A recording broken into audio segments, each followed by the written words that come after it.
آج ہم ایسے موضوع پر بات کرنے جا رہے ہیں جس نے پوری دنیا خاص طور پر امریکہ اور اسرائیل کی نیندیں اڑا دی ہے۔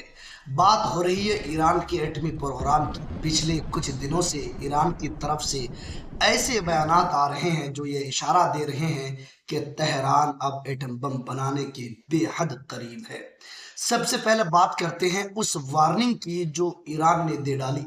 دیکھیے، ایٹم بم بنانے کے لیے جو سب سے ضروری چیز ہوتی ہے وہ ہے یورینیم۔ عام طور پر بجلی بنانے کے لیے کم فیصد والا یورینیم چاہیے ہوتا ہے، لیکن بم بنانے کے لیے اسے 90% تک صاف یعنی انریچ کرنا پڑتا ہے۔ ایران اب تک کہہ رہا تھا کہ وہ صرف 60% تک کام کر رہا ہے، لیکن اب ایران نے صاف کہہ دیا ہے کہ اگر ہم پر حملہ ہوا تو ہمیں 90% تک پہنچنے میں صرف چند دن لگیں گے۔ یعنی ایران نے اب بم کو اپنی ڈھال بنا لیا ہے۔ ماہرین کا ماننا ہے کہ ایران کے پاس اب اتنا میٹیریل موجود ہے کہ وہ جب چاہے بٹن دبا کر ایٹمی طاقت بن سکتا ہے۔ اب آتے ہیں عسکری تیاریوں پر۔ سپاہی پاسداران IRGC کی ایرو اسپیس فورس کی کمانڈر ہیں بریگیڈیئر جنرل مجید موسوی۔ انہوں نے حال ہی میں ایک بہت بڑا بیان دے ڈالا ہے۔ انہوں نے کہا ہے کہ ایران کے جتنے بھی میزائل اور ڈرونز ہیں ان کا رخ دشمن کے فوجی اڈوں کے طرف کر دیا گیا ہے۔ آسان زبان میں سمجھیں گے تو ایران نے اپنے ہتھیاروں کو آٹو موڈ پر ڈال رکھا ہے۔ جنرل موسوی کا کہنا ہے کہ تمام نشانے یعنی ٹارگیٹس لاک ہو چکے ہیں اور فوجی کی انگلیاں ٹریگر پر ہے۔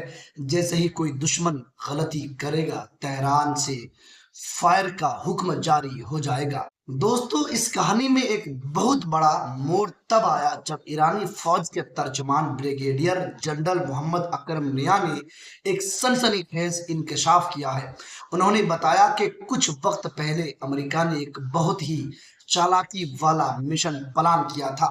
اس مشن کو نام دیا گیا تھا پائلٹ ریسکیو مشن۔ امریکہ دکھانا یہ چاہتا تھا کہ وہ کسی کو بچانے جا رہا ہے، لیکن جنرل اکرم نیا کے مطابق اس کا اصل مقصد ایران کے ایٹمی پلانٹ سے یورینیم چوری کرنا تھا۔ اس مشن میں 50 سے زیادہ امریکی جنگی طیارے شامل تھے، لیکن ایرانی فورس نے ہمت دکھائی اور اس پوری سازش کو فیل کر دیا۔ جنرل اکرم نے یہ بھی صاف کر دیا ہے کہ اسرائیل اکیلا ایران کا کچھ نہیں بگاڑ سکتا، وہ صرف امریکہ کے بھروسے اچھل رہا ہے۔ اب سوال یہ اٹھتا ہے کہ اس کا مطلب کیا ہے؟ پہلا، اگر ایران ایٹمی طاقت بن گیا تو مشرق وسطیٰ میں امریکہ کا اثر ختم ہو جائے گا۔ دوسرا، اسرائیل کے لیے یہ سب سے بڑا خطرہ بن جائے گا۔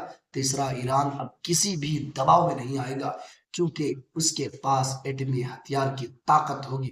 دوستو، یہ تھی ایران کی ایٹمی پروگرام اور ان کے بڑے افسران کے بیانات کی پوری حقیقت۔ ایران اب اپنی حفاظت کے لیے آخری حد تک جانے کو تیار ہے اور اب نئے ہرمز یعنی اسٹریٹ آف ہرمز جیسے اہم راستوں پر اپنی پکڑ مضبوط کرتا جا رہا ہے۔ آپ کو کیا لگتا ہے، کیا ایران کو ایٹم بم بننا چاہیے یا اس سے دنیا میں جنگ کا خطرہ بڑھ جائے گا؟ اپنی رائے کمنٹ باکس میں ضرور دیجیے گا اور ویڈیو اچھی لگے تو شیئر ضرور کیجیے گا اور چینل کو سبسکرائب ضرور کیجیے گا۔ تھینک یو، دھنیہ واد۔